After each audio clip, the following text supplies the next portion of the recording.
Do you know who the youngest self-made women billionaire is right now? If you're thinking Taylor Swift, nope. Kylie Jenner, not even close. It's someone you've probably never heard of. Lucy Gu. And get this, guys, her journey to billionaire status didn't start with fame or family money. It started with living frugally and following something called FIRE. F-I-R-E. Hi, I'm Lucy. I want to make education fun for everybody. I'm 19 years old. I go to Carnegie Mellon. I'm double majoring in computer science and human-computer interactions. I guess programming I learned in second grade, I want to say. I think one of the reasons I'm one of the 25% of women in tech is because I was born in the Silicon Valley and I was exposed to tech at a very young age. And get this, guys, her journey to billionaire status didn't start with fame or family money. It started with living frugally and following something called FIRE. F-I-R-E. I would go into Reddit and look up lean fire and fat fire forums. Financial independence, retire early. Now, I know what you're thinking. Q, how does this help me as a regular Aussie? Well, I'm a mortgage broker who's helped hundreds of young clients build wealth through real estate. And today, I'm going to show you how Lucy's mindset can actually apply to you. And here's what you'll get from this video right now. You'll learn who Lucy Gu is, how FIRE shaped her thinking, how you can apply FIRE to Aussie property investing, and why frugal doesn't mean poor. It means powerful. So who is Lucy Gu? She co-founded Scale AI in her early 20s. And although she just left 2 years later, she kept a 5% stake. That 5% is now worth a whopping 1.2 billion as the company hits a valuation of 25 billion.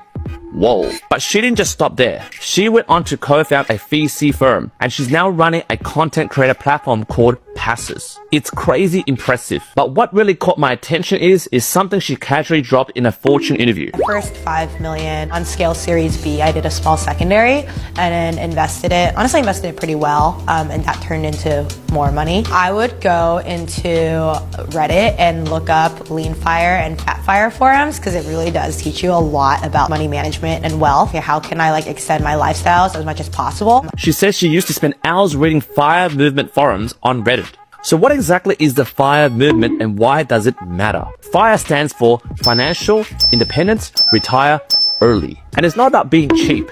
It's about being strategic. And Lucy Gu over here, she followed the lean FIRE, which means she lived below her means, saved aggressively, and planned to retire on a modest income so she could focus on what actually mattered to her. She literally said in this quote over here, I like the idea that I could retire off not that much money and still have a nice lifestyle. Now that's the kind of thinking that builds wealth, especially for my first-time investors. So you must be thinking now, Q, how does this apply to me if I'm not building a billion-dollar startup like Lucy Gu? Well, great question. Here's how I coach my first home buyers and investors to apply the same FIRE mindset with property. Number 1, live below your means. You don't need to buy your forever home first. I say to my first home buyers and first time investors, buy where you can afford right now, not where your ego wants to live. Then I say, reinvest, house hack, start small and start smart. Number 2, use leverage like a weapon. Lucy Gu over here used social capital. You can use financial leverage. In Australia right now, this means using the bank's money to grow your own wealth. With a 20% deposit, you can control 100% of the property. And that's the magic of leverage. But here's the good part, guys.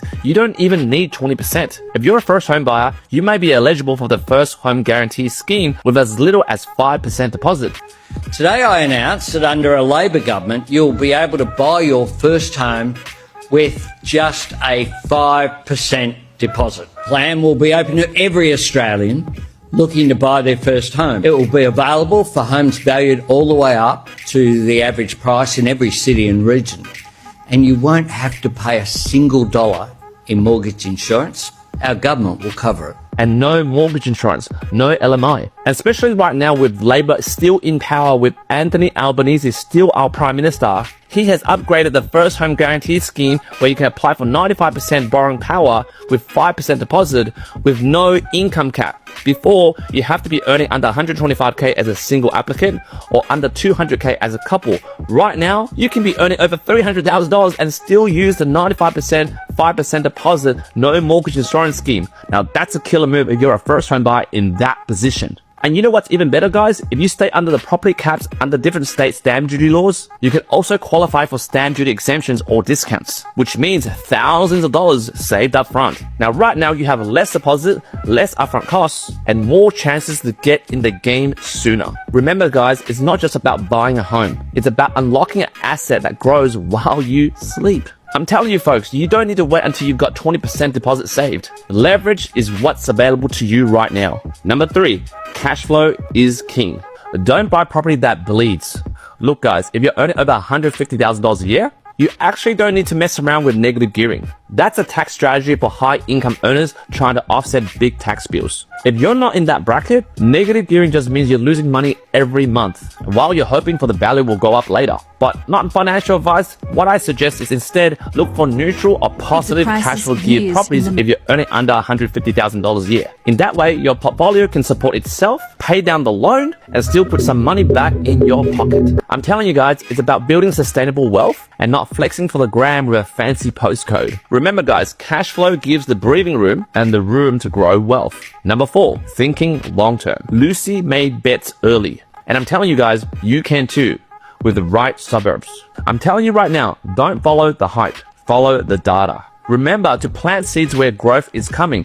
Where I did a 2025 first quarter review of the property market in Australia. Go to that video right now and look at the data. Remember guys, data is king. Go by data, not by emotions. Number 5, build your A-team. Lucy right here used her connections. And I'm telling you guys, you can do that too. In your A-team, you should have an experienced mortgage broker. Now, it doesn't need to be me. This is not a plug of my services. You can use any other experienced mortgage brokers, but remember, it needs to be experienced mortgage broker. I have 15 years of mortgage experience. Use someone that has at least 5 years mortgage experience, and also make sure they're also a property investor themselves. Also, in your A-team, have a really experienced buyer's agent, have a very experienced accountant, and most importantly, have a property mentor coach that guides you through this whole process. You got to remember, guys, wealth building is a team sport. So to wrap this up, what's my take as a mortgage broker who sees this every day? Well, let me tell you something. I meet 2 kinds of people. One group, they wait for the perfect timing. They overthink, they underact, and wonder why nothing changes. The other group, you might say, they live simply. They borrow smart, they stack wins slowly, but surely. That's fire in action. And it's not about retiring at 30, guys. It's about buying your freedom back. Lucy Gu over here built a $1 billion future by following a frugal, simple mindset. And like her, guys, if she can do that with startups, you can also do it with 1 property.